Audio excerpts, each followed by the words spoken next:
Assalamu alaikum. I have no idea why the camera is so bright. Anyway, so मैंने ये बहुत time से नहीं किया. A lot of people who are still in their pre-meds, they have been asking me about MCAT. मैंने क्या पढ़ा था, मैंने कैसे पढ़ा था. तो to be honest, मेरे MCAT को बहुत टाइम हो गया. Like 5-5.5 साल तो MBBS को लग गए थे. कोविड की वजह से 5.5-6 साल हो गए थे. फिर उसके बाद मैंने हाउस जॉब की है.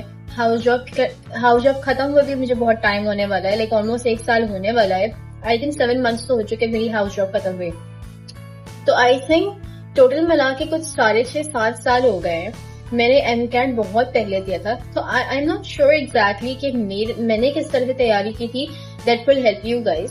लेकिन कुछ चीजें हैं जो मैं आपको बता दूं.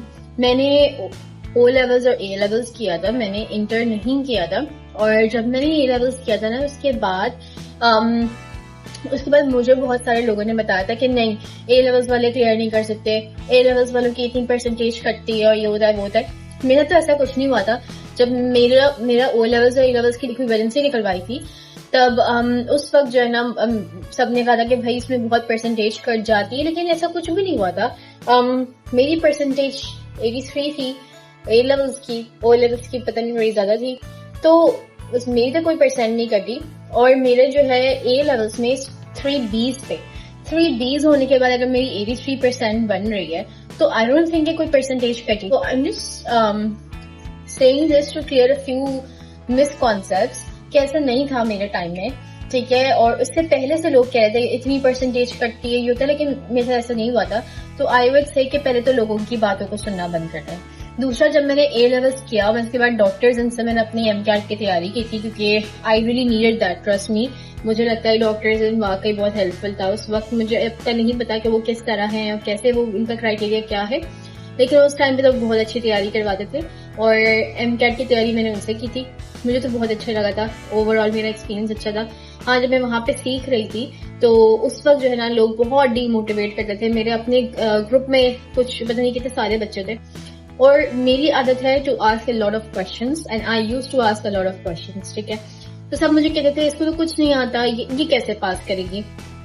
तो मैं खुद सेल्फ डाउट में चली गई थी, लेकिन I tried my best, I worked hard. ठीक है. तो जब मैं वहां पे MCAT में थी, उन दिनों में मुझे वाकई बहुत मुश्किल लग रहा था कि यार मैं तो इंटर नहीं किया तो मेरे लिए मुश्किल होगा. लेकिन ऐसा नहीं था. मैंने A levels को अप्लाई करते हुए अपना एग्जाम दिया था, और साथ में जो मैंने डॉक्टर्स इनमें सीखा, जो मैंने इंटर की बुक से पढ़ा था, वो सारा कुछ मैंने करके अपने एग्जाम में अप्लाई किया था. ठीक है.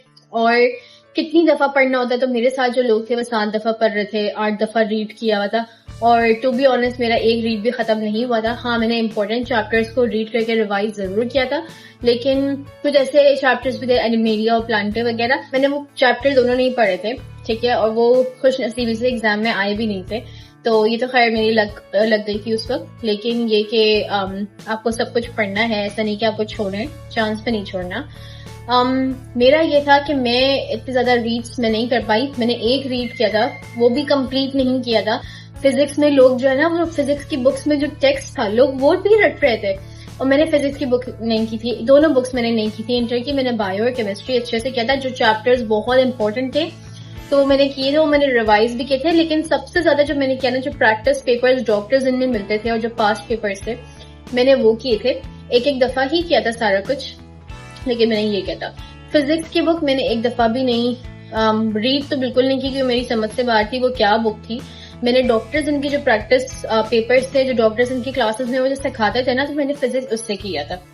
सही है. फिर फिजिक्स की बुक में एग्जाम से एक दिन पहले ना, मैंने देखा था कि उसमें हर चैप्टर के एंड में क्वेश्चंस थे, और फिजिक्स की बुक के बिल्कुल एंड में भी ना क्वेश्चंस थे.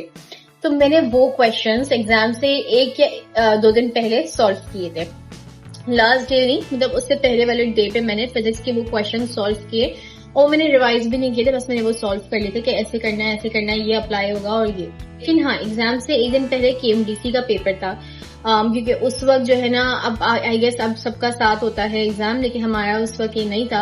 हमारा एक डाउ और SMC का साथ था, और इससे एक दिन पहले KMDC का पेपर था. वो मैंने किया था, लेकिन मेरे ख्याल से वो मेरे लिए एक प्रैक्टिस रन हो गया था कि किस तरह से एग्जाम एंजाइटी को डील करना है. کتنی بھوک لگے گی ایگزام میں, کتنی پیاس لگے گی, باتھ روم کا کیا ہے, سب کچھ مجھے ایک مائنڈ سیٹ بن گیا تھا. وہ میرے لیے ایک پریکٹس رن تھا. KMDC میں مجھے سیٹ مل گئی تھی, بٹ میرے خیال سے میرا 400 آیا تھا some thing out of 600 students ہوتے, میں 400 کے لیے مجھے KMDC کی سیٹ مل گئی تھی. بٹ KMDC میں میں نے اسکور کیا تھا آئی تھنک 79 میں نے اسکور کیا تھا. اور مطلب وہ میرا ایک طرح سے پریکٹس رن تھا, میں نے اتنے دل سے نہیں دیا تھا, بس میں نے ایسے دے دیا تھا. اور مجھے اس میں سمجھ آ گئی تھی چیزیں کہ کیسے ایگزام کے انگزائٹی کو لے کے چلنا ہے, کیا کرنا ہے. تو یہ ساری چیزیں میرا KMDC پریکٹس رن تھا. جب میں گھر آئی میں نے اثر کی نماز پڑھی, مغرب کی نماز پڑھی, بس میں نے دعا کیا ذرا سے, کیا کرا کل جو ہے نا, کل مین ایگزام ہے. میں نے اس کے لیے بہت محنت کی, آپ کو پتا ہے. آپ جو ہے بس اگر میرے لیے بہتر ہے تو آپ میرا جو ہے نا کل ٹیسٹ پاس کرا دیے گا.